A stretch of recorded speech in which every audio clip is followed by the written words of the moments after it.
it's Rob. Welcome to Axel's Garage. All right, we're out here again, working on the Big Dummies K5. We're going to finish up the brakes. We finally got a break in the weather. It's a nice Saturday. It's St. Patrick's Day, actually, and we woke up early today. We went over to the high school, and we were cooking food, ran the concession stand. They had a scrimmage going on today. So we finally got home. Before the sun goes down, we'll bang in these rear brakes. Big Dummy just came home for the week for spring break, so he's going to want to use his Blazer. So we'll wrap up these brakes. This way he could drive the truck for the week, and then when he goes back to school, we can continue on with doing these projects. It shouldn't take 3 videos to do this. It just happened to go that way with the weather. If you didn't see the first video where we took everything apart, I'll put a link to it up here. And we showed you in that first video the specialty tools that you could have that you don't need to have. And we also had them in the links in the video, and we'll put them in the links in this video too if you want to buy any of those specialty tools. If you want to buy any of the products that we're using on this brake job, they'll be in the links below. Then in the second video, fence slams, a little windy out today. In that second video, we showed you what we did to prep our new stuff and the old stuff that we're going to reuse. It was a real quick video. I just wanted to sort of explain to people. Some people were asking about what we do to those parts. If anything at all, you don't need to. It was all extra stuff that we like to do. In the meantime, we taped off, cleaned up a little bit of the underside of the car, and we sprayed some protective paint on it. Unnecessary step, but we just did it for the preservation of this truck. And then now we're up to the third, and I'll put a link to that second video right up here also. And now our third and final video on the brake job, we'll put the brakes back together. They go back together relatively easy. Sometimes you gotta be a contortionist holding everything, but I'll set the camera up and I'll show you exactly what I do. All right, so as you can see, I went a little over the top as I normally do and sprayed everything with, I call it POR 15. A lot of people call it POR 15. I don't know what the actual name of the paint is, but whatever paint you use, if you clean off your surface, get rid of any loose rust, get rid of any oil and grease, and give it a protective coating, it's going to add to some of the longevity of the vehicle, hopefully. So, in the second video, we prepared our parts, and I got everything in the box here. Now, normally speaking, remember the big shoe, okay? The shoe with the longer braking surface material on it is going to go in the back, big on back. Normally, this parking brake lever would be attached to the parking brake cable. We took it off because we were having trouble getting this off in that first video, and if you don't remember, you didn't see it, go back to the first video. This was in here so tight when we took the E-clip off, we could not get it off at all. So this is a step that you wouldn't normally be doing because this would already be in there. So now I got to fight with this spring and parking brake cable to get this back on. So let me fight with this and then we'll continue along. All right, well, after a little fighting to pull that spring back in the sheath, a pair of needle nose vice grips helped. All right, that's back on. Like I said, that's something you normally wouldn't have to do, but that's back on. So this shoe goes on this side. The shortest shoe, you can see the shortest shoe because there's no meat on the top, and there's still goes all the way down to the bottom, but there's less up on the top, is going to go on this side. So now we're getting ready to put this one on. So now, if you remember in the first video, I told you there's 6 spots, 1, 2, 3, and then 4, 5, 6. They're flats on the backing plate. They get lubed, and you can lube them with caliper grease, you can lube them with anti-seize, or you could use white grease. I like to use white grease because it seems not to get all over the place like caliper grease and anti-seize do. And you just need a little bit of white grease in each spot like I did on that side. I don't know if the camera picks up that side well. I'll show you on this side. Just a little bit on each. And that's just so that when the brake shoe goes in and out, that little movement that it's going to do, it's only going to move it in and out a little bit when you're applying the brakes, just so that that shoe that's riding, that's where it rides, it doesn't squeak and make an annoyance. So now you get your kit out and you get your pin and you poke your pin through the hole in the back, and then you're going to get your adjuster lever, and that gets the cup and the pin, both from the new parts kit. right?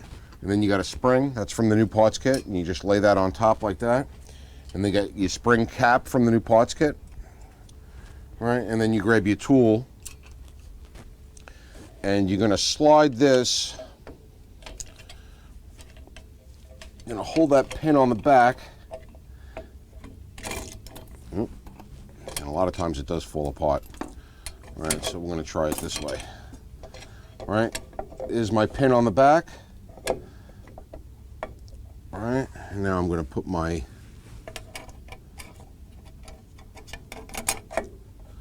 parking brake mechanism or lever. I'm gonna put my cup. Make sure the cup goes all the way through, and then you're gonna put your spring on. Hold your spring, and you're gonna hold your cap, and then you're gonna use your tool, and you're gonna go a half turn. Make sure that you're in the groove with the spring, and then you can slide that brake pad, or shoe rather. Just make sure when you slide that shoe, you're actually sliding the shoe onto the spot where it's supposed to be. And now that's in position. It's sort of cocked, but it's going to stay held in position for now. All right, so the next step is on this side, but before we put this side on, we want to take our bar that went across, got to reuse the original spring. All right, so we're going to put that original spring in. Actually goes this way. I'm going to put that bar across with the original spring.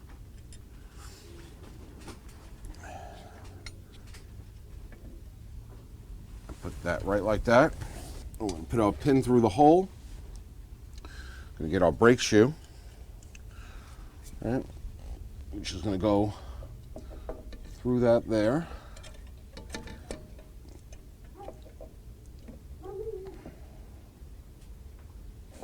All right, this is going to grab the shoe just like that.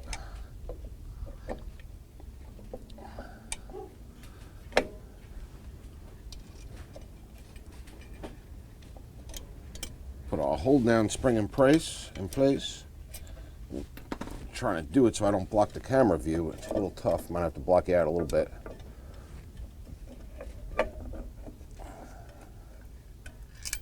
Yeah, looks like I'm gonna have to block you guys out completely to get this on.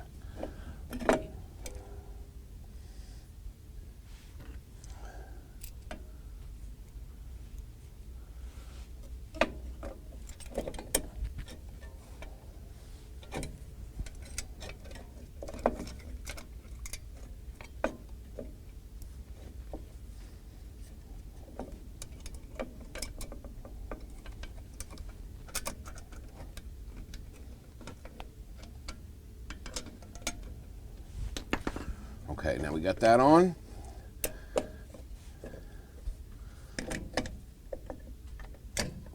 We can pull the shoe over.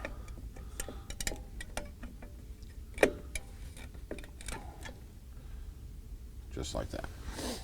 Okay, one thing that I did forget to put in, which it's not too late because we can get it in here, was this little piece there. The brake shoes are actually going behind it, right? Yeah. Brake shoe goes behind it, brake shoe goes behind it, and you got this piece here, and the springs are going to go over. So our first spring is this long one, which has got to go in. How does this one go? This one goes over there and gets caught by the spring, and it goes like that. So this one goes down here and goes over that, just like that. All right, make sure that your wheel cylinder tab is still in. We got this hooked on the parking brake adjustment lever, and now we're going to take this shorter spring here. This is going to go up, and it's got to go right onto there is where it's going to go. So it goes right into the hole in the brake shoe, and that's when you use your brake shoe pliers and use this end, and what you do, put push them down, and they pop on. All right, so now you want to check to make sure nothing popped out, right? Your wheel cylinder's in the brake shoe where it's supposed to be. You got this spring on there, it's grabbing on there, and you're good. So now you can come around to this side, all right, and do the same thing. Make sure that center bar is in the groove on the brake shoe. Make sure your wheel cylinder is in the groove on the brake shoe, okay? And once you got everything lined up, you grab your other spring, which is going to be your longer one. You're going to put that in the hole in the brake shoe. If I can get it in the hole in the brake shoe.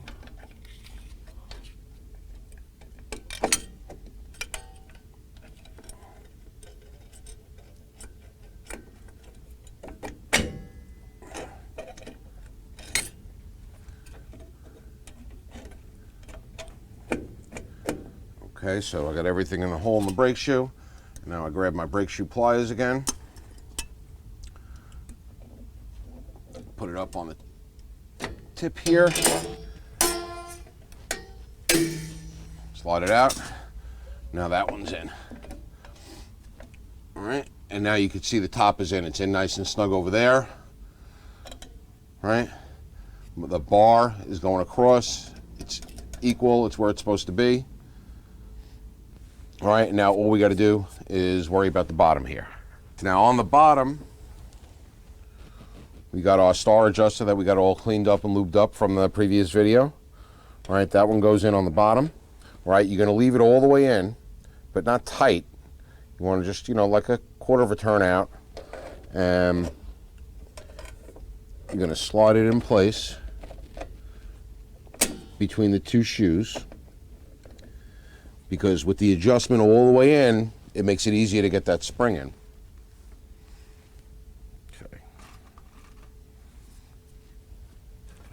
All right.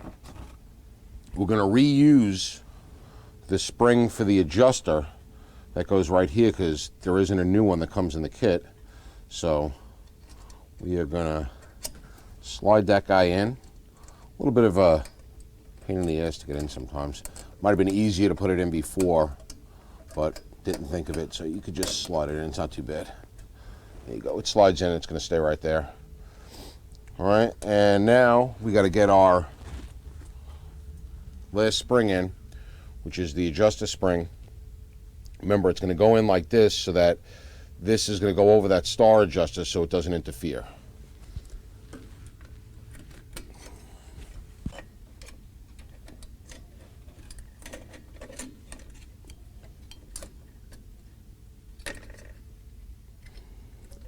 And unfortunately, this is going to be tough to actually get on film.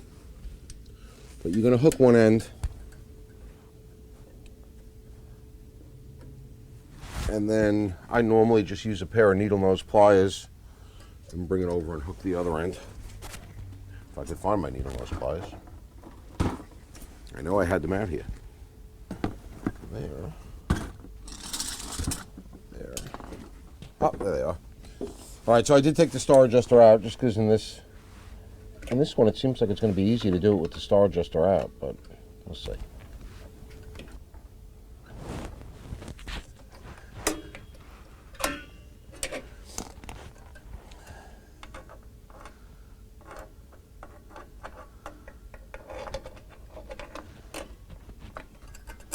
All right, so I got that spring in. And what I'm going to do is I'm just going to pull the brake shoes apart.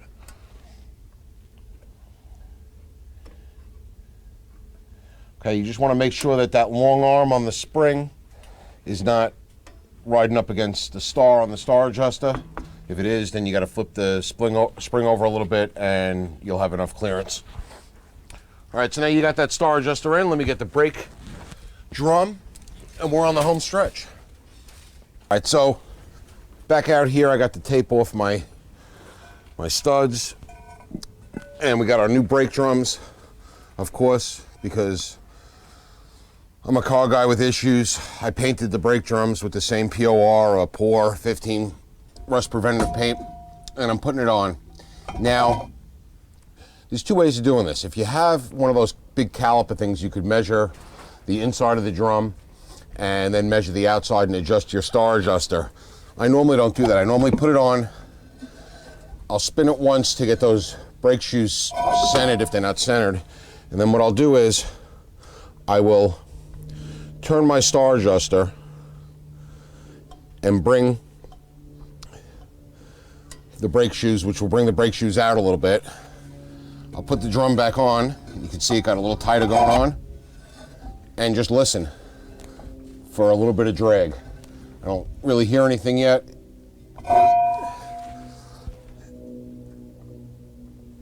You just got to make sure you go the right way every time.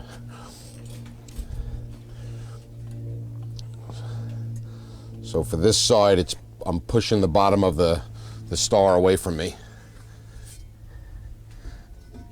Then you go back on. I'm starting to hear it a little more now, but like right here, it's not really rubbing. You want it to rub just a little bit.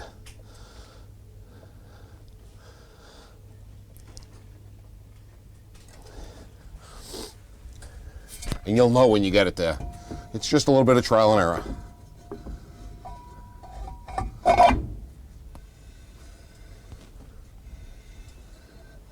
See, right there. Right there, it's missing a little.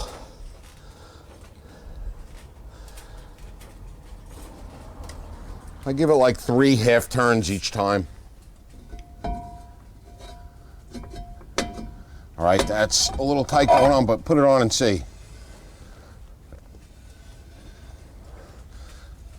All right, that feels a little tight. I'm hearing it all the way, so what I'm gonna do is I'm gonna pull it back about a half a turn, maybe 3/4 of a turn.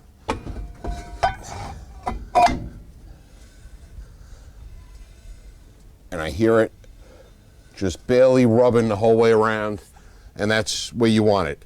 Any more adjustment, it'll do it on its own when you back up and put your foot on the brake. But right now we're good. So this one's all set to go. Let me move the camera. All right, so let's see, that was it on one side. All you got to do now is throw the wheel on, do the other side, and we're all set. The big dummy can use his truck for the week. Of course, I'm not going to be able to paint and make everything nice on the other side. Like I said, the painting isn't necessary for the brake job. It's just something that car guys do. And we like to do, especially on this thing, that as we go through it, we're starting with a lot of new parts and we want to refinish or preserve areas that might be showing some signs of wear, like in the wheel wells where you get a lot of rust and stuff. So you want to clear away all that rust, because this is going to be a vehicle that hopefully he keeps for a long time.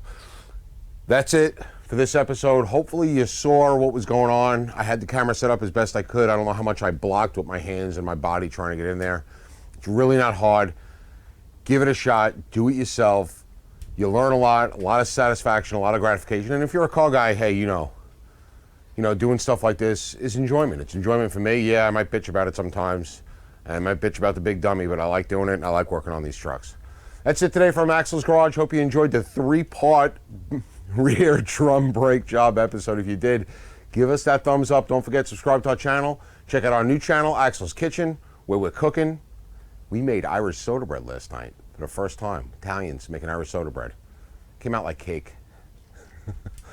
But hope you enjoyed the episode. Thanks for watching.